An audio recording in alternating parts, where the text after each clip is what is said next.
So now we're moving into conceptual art, and this is a vast change because this is art that is not being created to sell as such. We're not worried about the materials and the time and the technique necessarily. In fact, in some cases, the artist is not even creating their own piece. Sometimes they're conceptualizing it and having someone else create it.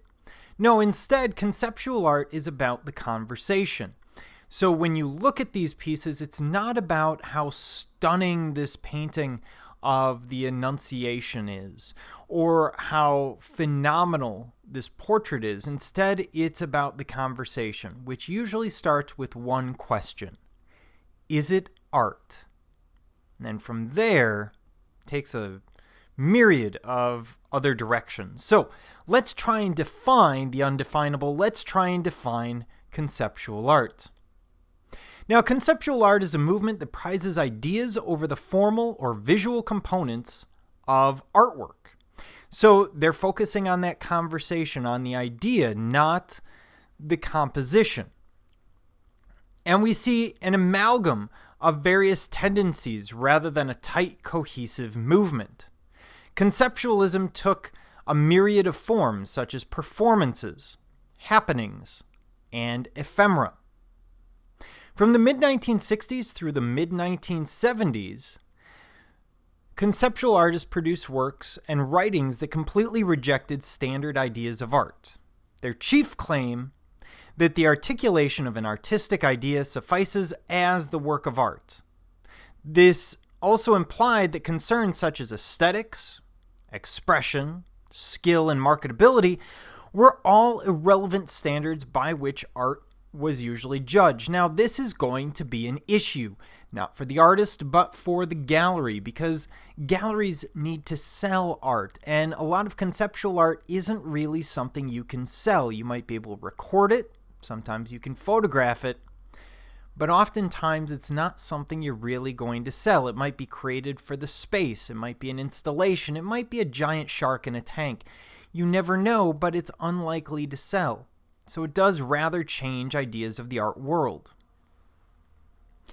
So drastically simplified, it might be seen to many people that what passes for conceptual art is not in fact art at all.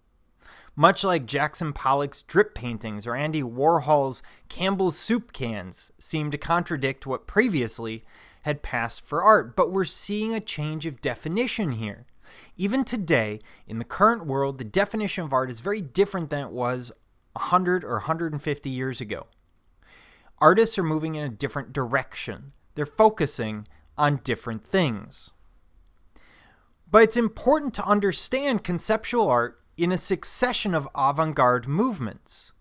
We've been moving in this direction for a long time as we move from Cubism to Dada to abstract expressionism to pop art, etc. We're constantly simplifying, we're constantly changing the definition of art very, very slowly up to the modern day.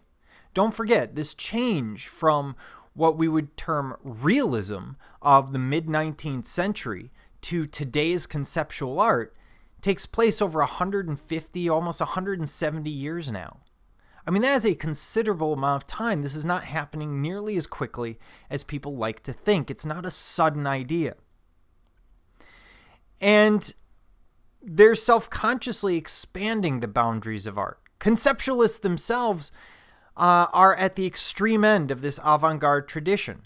In truth, it's irrelevant whether these extremely intellectual pieces of art match one's personal views of what art should be, because the fact remains the conceptual artists successfully redefine the concept of a work of art to the extent that their efforts are widely accepted as art by the collectors, galleries, and museum curators. So really, if this tiny group of people, the art historians, the art critics, the collectors, etc., accept it as art, it's art. We kind of gave those people that responsibility. We gave the museum curators, the art historians, the gallery owners the permission to say what is and isn't art. It's just implicit in the social contract. So when they accept it as art, it really is art. If you don't accept it as art, that's different. That's a personal opinion. But society as a whole, through its chosen representatives, has defined conceptual art as art.